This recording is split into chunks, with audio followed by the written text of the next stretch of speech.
fato, qual que é a origem do alinhamento energético?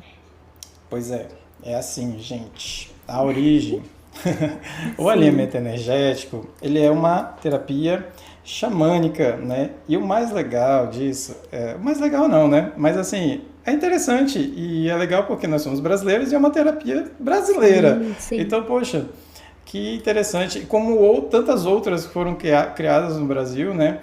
O Brasil é muito rico espiritualmente, né? Por sua espiritualidade. A gente sabe que essa troca, esse sincretismo todo cultural vai aflorando, né? Vai pipocando Sim. religiões, né?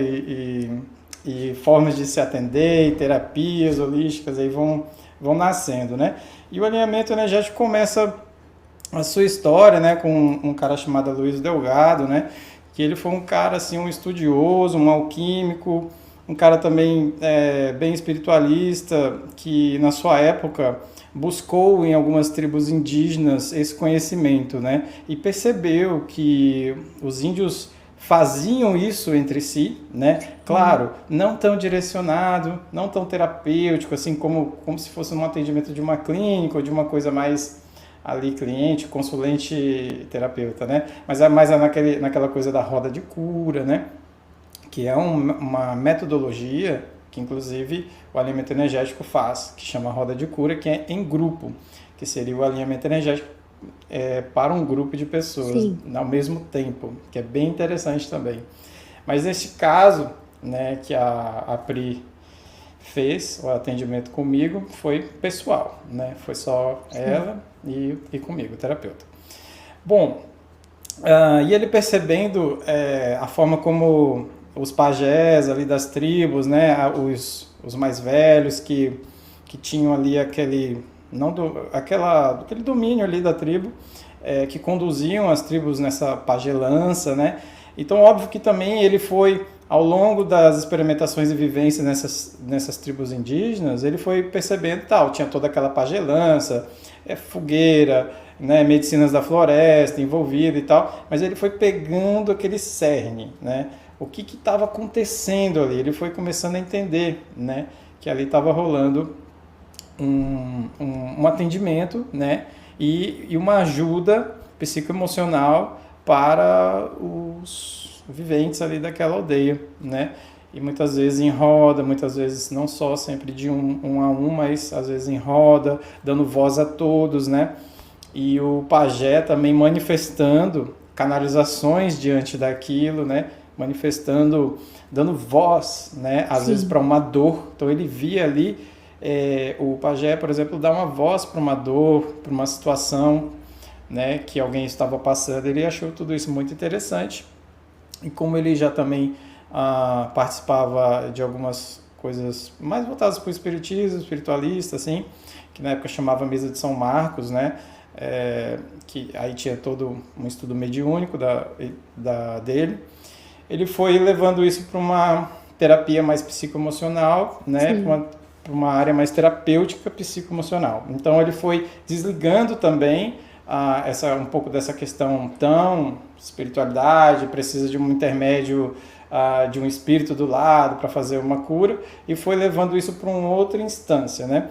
Foi quando ele também foi canalizando e foi percebendo que havia uma egrégora trabalhando junto com ele, né, com tudo isso, e orientando ele a montar isso, que ele chamou, né, de egrégora da dimensão da consciência crística, né? Ou Sim. a dimensão do uno, a dimensão, né?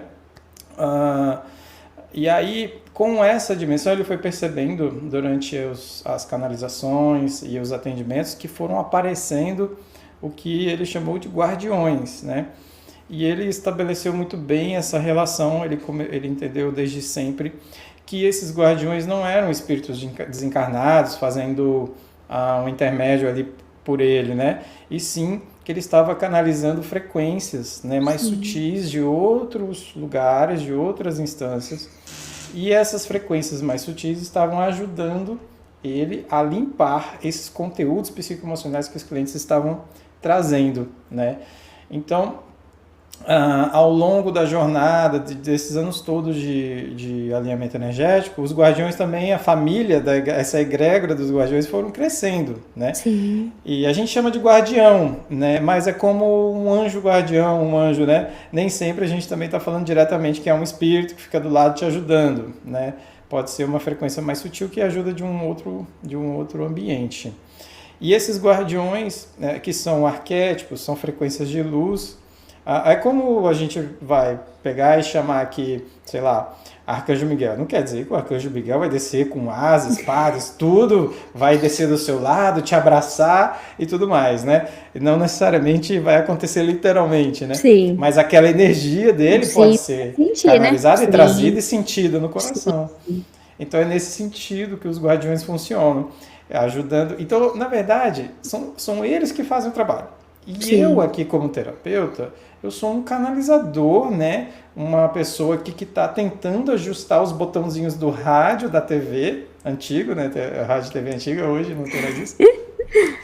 E aí estou aqui tentando ajustar, tá aqui ajustando a anteninha para captar, né? Sim. Essas frequências e também captar essas energias desse corpo sutil do cliente para que a gente possa fazer esse trabalho, né? Então eu falei um pouco da origem, né? Falei um pouco que é uma terapia xamânica brasileira que vem de tribos indígenas, né? Uma pessoa de fora vai nas tribos indígenas, bebe daquele conhecimento e vamos dizer, volta para a cidade e organiza aquilo que ele vivenciou de uma maneira mais terapêutica, mais clínica, vamos dizer assim. Né? E aí, como é que essa terapia ela pode ajudar as pessoas? Né?